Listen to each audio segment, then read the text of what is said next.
Having rules when you're vlogging can be the most important thing that you can do to ensure that you're successful in making your vlog.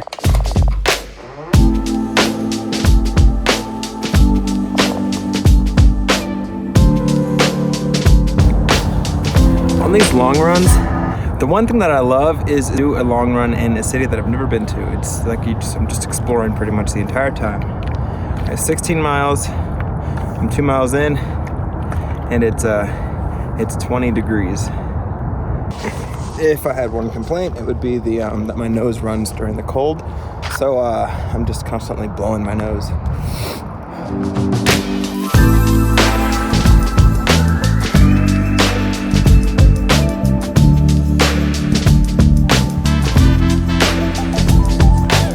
On my run, I'm listening to this creative book, and it talks about having the benefit of having rules, and not to follow them like to a T, but to use them as like guidelines. Vlogging for me became a lot easier when I had a specific set of rules that I adhere to. I don't always follow them to a T, but they at least act as like kind of like lanes within a road to keep me on the road. Having rules when you're vlogging can be the most important thing that you can do to ensure that you're successful in making your vlog.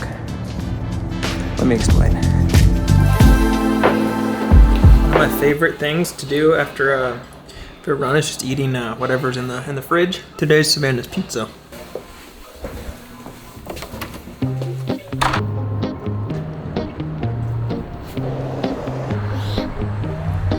Vlogging can be kind of intimidating. I use 3 rules that I pretty much adhere to every single time I pick up a camera, and that kind of helps me at least get started. Because honestly, once you start, that's like 90% of the battle, because then it just kind of flows, and it gets a lot easier as you progress.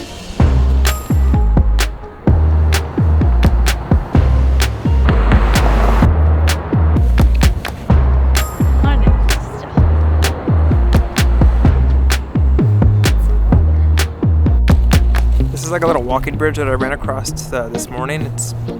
So the first thing that I make sure that I have is just the camera just being ready, like meaning the card's formatted, there's a fresh battery, and it's just reachable or in a place that I can easily access it. That way when I start recording or I want to start recording, there's little to no friction for me like picking the camera up to like hitting the record button. That does a lot, and it does more than you would think. We're trying to find food.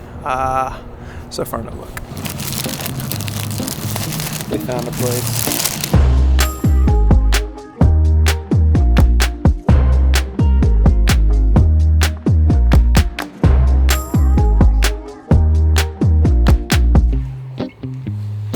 The second point kind of goes into, we're home now. The second point kind of goes into the first point, but that is, if you don't know what to shoot, which happens a lot to me, I'll just start talking about just what's going on in my head or what's going on in my life. And typically as I do that, that'll start the creative process, and I'll eventually figure out what I'm gonna say a lot of times while I'm talking to the camera. You'd be surprised how many times that actually happens. And well, so this is our last day in Denver. We're leaving tomorrow for the airport at like 6:30? Our flight leaves at 6:30. We're leaving for the airport at 4.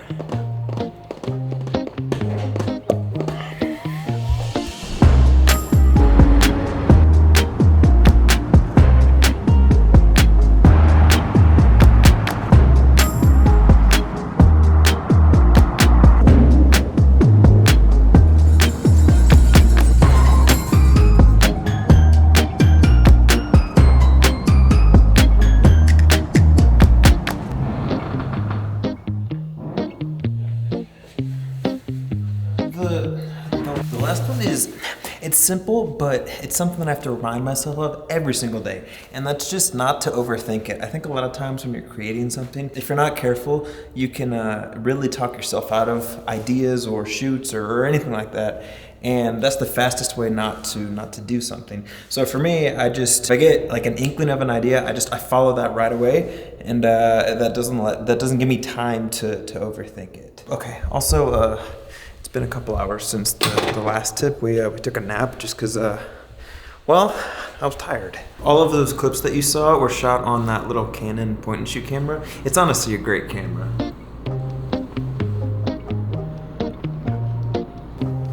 One thing that I don't like about winter is it gets dark so early. It's currently 5 o'clock and it's just Okay, I'm gonna answer questions. I wanted to do it outside, so I went to the alleyway behind our Airbnb, if you were wondering where I was. How do you say motivated? Honestly, my motivation for making these videos is it's more of a personal I like the challenge of having to make something every single day, like taking something that's a normal life and making like a creative piece of art out of it. And that's honestly enough motivation for me. And as far as the subscribers and I have no idea. That's not my motivation for making these things. It's mostly just a personal thing, if that makes sense. In the body of, thank you, I appreciate that. You know, as funny as this sounds, I remember that too. I was like right on the precipice just before the internet. I remember those days, and I will say that being able to research everything that I need to know on my phone is amazing. Something I'll never take for granted. Nice channel, man. Thank you, I appreciate that. Welcome to Denver, mate. You know, I wish I would have read that comment before, because the last couple hours we've been sitting in the Airbnb trying to figure out what to do, and we couldn't figure anything out, so we took a nap. But thank you, Denver's been amazing. I wish we were here longer, but we're going home tomorrow at like 4 a.m. Okay, like always, thank you for the comments. Also, I've started writing or replying back to the comments that I mentioned in this video, letting you know that I've mentioned or answered your questions in the previous video. If that helps, or if you like that, let me know, and I'll keep doing that. I felt weird like not responding at all, and I didn't want those people to think that I didn't respond. So in any event, let me know what you think about that.